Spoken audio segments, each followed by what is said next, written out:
بعض رشتے ایسے ہیں جنہیں جوڑتے جوڑتے انسان خود ٹوٹ جاتا ہے۔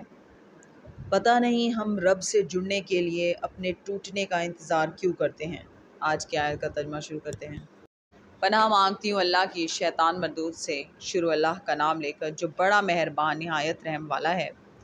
فرشتوں نے کہا کہ لوط، ہم تمہارے پروردگار کے فرشتے ہیں، یہ لوگ ہرگز تم تک نہیں پہنچ سکیں گے، تو کچھ رات رہے سے اپنے گھر والوں کو لے کر چل دو، اور تم میں سے کوئی شخص پیچھے پھر کر نہ دیکھے مگر تمہاری بیوی، کہ جو آفت ان پر پڑنے والی ہے وہی اس پر پڑے گی۔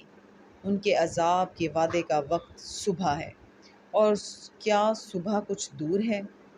تو جب ہمارا حکم آیا، ہم نے اس بستی کو الٹ کر نیچے اوپر کر دیا، اور ان پر پتھر کی تہ بتہ یعنی پے در پے کنکریاں برسائیں، جن پر تمہارے پروردگار کے ہاں سے نشان کیے ہوئے تھے، اور وہ بستی ان ظالموں سے کچھ دور نہیں۔